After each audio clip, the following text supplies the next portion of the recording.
وَتُعِزُّ مَن تَشَاءُ وَتُذِلُّ مَن تَشَاءُ، بے شک اللہ جسے چاہتا ہے اسے عزت دیتا ہے اور جسے چاہتا ہے اسے ذلت دیتا ہے۔ عزت دینے کے لیے بہانے بہت ہیں، لیکن آپ کے اندر اگر چھوٹا سا خلوص بھی موجود ہے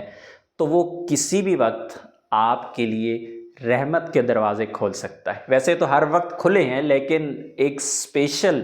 آپ کے لیے گفٹ ہو سکتا ہے جو کہ اس بنگالی بھائی کو اللہ کی طرف سے نوازا گیا ہے۔ کتنا بڑا کام تھا، ایک جائے نماز جو کسی سے لی، کسی نے دی اور وہ کسی کو آگے گفٹ کر دی، بس اتنا سا عمل تھا۔ یہ ایک بنگالی بھائی ہیں جو حرم شریف کے اندر صفائی کی ڈیوٹی کرتے ہیں، اور آپ دیکھ سکتے ہیں کہ دیوار کے ساتھ کھڑے ہوئے ہیں تو وہاں پر ایک بندہ جو جائے نماز تقسیم کر رہا ہے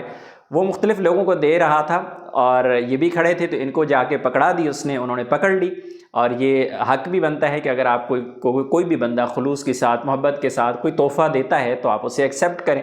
انہوں نے وہ لے لیا، اور پھر وہ باقی لوگوں کو اس طرح جلدی جلدی آگے دے رہا تھا تو پیچھے ایک صاحب جنہوں نے احرام پہنا ہوا ہے وہ ان کے پیچھے آ رہے تھے اس غرض سے کہ ان کو بھی جائے نماز دی جائے، لیکن جو بانٹنے والا تھا اس کے پاس اتنی ہی تھی تو وہ تقسیم تب تک کر چکا تھا۔ تو یہ بھائی صاحب یہاں پر کھڑے ہوئے ہیں، بنگلہ دیشی بھائی، انہوں نے انہیں بلا کے اور ان کو یہ گفٹ دے دیا، بس اتنی سی بات تھی۔ اور یہ ویڈیو اس وقت صرف سعودی عربیہ کی عوام نہیں بلکہ سعودی عربیہ کی جو منسٹر ہیں ان تک بھی پہنچ چکی ہے، اور باقاعدہ اس بندے کو بلا کے تحفے تحائف دیے جا چکے ہیں اور اسے اپریشیٹ کیا جا چکا ہے۔ یعنی اللہ کی طرف سے جب کچھ ملنے لگے تو میرا خیال ہے کہ اتنی بڑی عزت شاید اللہ اسے اور بھی دے گا۔ اس کا خلوص جو ہے، اس خلوص کی وجہ سے جو اللہ اسے عزت دے گا وہ تو ایک علیحدہ عزت ہے، لیکن دنیا میں ہی اللہ نے اس کو عزت عطا کر دی۔ میں دوسری طرف اگر دیکھتا ہوں تو بہت سارے لوگ اس کے اپوزٹ چل رہے ہوتے ہیں۔ مجھے گلہ ہے ان لوگوں سے جو اپنے ممالک سے 3-3 4-4 لاکھ روپے لگا کے جب سعودی عربیہ میں پہنچتے ہیں عمرہ کی غرض سے، حج کی غرض سے، اور آپ نے لائنوں میں لگے لوگ دیکھے ہوں گے کہ کوئی پانی کی بوتلوں کی لائن میں لگا ہے، اور آپ ہوٹلز میں جا کے حالت دیکھی ہوگی کہ ہوٹل کے اندر جو باسکٹ پڑی ہوتی ہیں، ڈسٹ بن پڑی ہوتی ہیں، وہ کھانے کے ساتھ بھری ہوئی ہیں۔ کوئی چاول پھینک رہا ہے، کوئی لسی پھینک رہا ہے، کوئی کھجوریں پھینک رہا ہے، کیوں؟ حرم سے اکٹھے کر کر کے لا رہے ہیں۔ اندر کا جو لالچ ہے وہ ختم نہیں ہو رہا۔ تو ایسی عوام بھی بالکل موجود ہے دوسری طرف، لیکن یہ چھوٹی چھوٹی جو نیکیاں ہیں آپ کی، چھوٹی چھوٹی آپ کی جو ادائیں ہیں، یہ آپ کا خلوص ہے، یہ اللہ کے ہاں تو یقیناً مقبول ہے۔ اور کون کتنے خلوص سے کرتا ہے یہ تو ہر بندہ اپنے اندر کے حالات خود جانتا ہوتا ہے،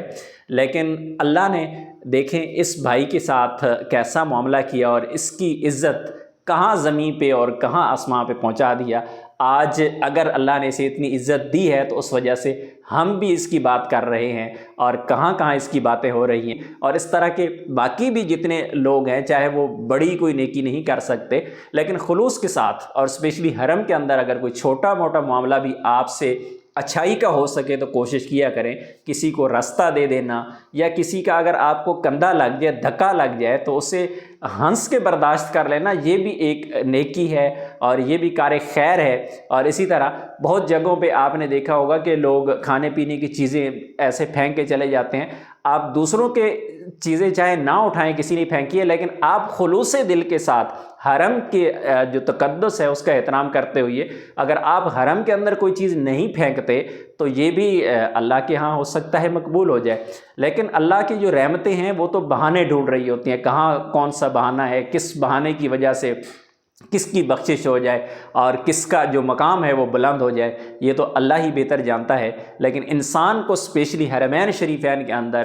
اس کا باقاعدہ انتظام کرنا چاہیے، باقاعدہ اہتمام کرنا چاہیے، کیونکہ بندہ جب دور دراز سے سفر کر کے آتا ہے، اپنا قیمتی وقت دیتا ہے، اپنا قیمتی پیسہ لگاتا ہے، تو آپ اگر ان چیزوں کو سمجھتے ہیں کہ یہ ایسی چیزیں ہیں جو کرنی چاہیے ہر انسان کو، اور ہر انسان کے اندر جو بھی ہوتا ہے نا وہ خود سمجھ رہا ہوتا ہے کہ یار یہ اچھا ہے، مجھے ایسا ہی کرنا چاہیے، ایسا نہیں کرنا چاہیے۔ بہت دفعہ وہ انجانے میں بہت سارے لوگ ہوتے ہیں جو ایسی غلطیاں کر رہے ہوتے ہیں، تو یہ آپ کی بھی ذمہ داری بنتی ہے کہ آپ اپنے دوست احباب رشتہ دار ان کو بھی یہ چیز آپ سمجھائیں، بتائیں، ان کو باور کرائیں کہ بھائی آپ جہاں پہ آئے ہیں اور آپ کا مقصد بہت بڑا ہے، یہاں پہ مقصد بخشش سے بڑا اور اللہ کی جو خوشنودی ہے اس سے بڑا تو کوئی مقصد ہے نہیں آپ کا، تو بجائے اس کے کہ آپ ان چھوٹی چھوٹی خواہشات کے پیچھے بھاگ رہے ہوں، آپ بڑے مقصد کی طرف جائیں۔ اللہ سے دعا ہے کہ اللہ تعالیٰ تمام جو لوگ اس وقت حرمین شریفین کے اندر موجود ہیں، اللہ ان کی حاضری کو قبول فرمائے اور ہم سب کو وہاں پر حاضری کی توفیق نصیب فرمائے۔ اپنی دعا میں یاد رکھیے گا۔ السلام علیکم۔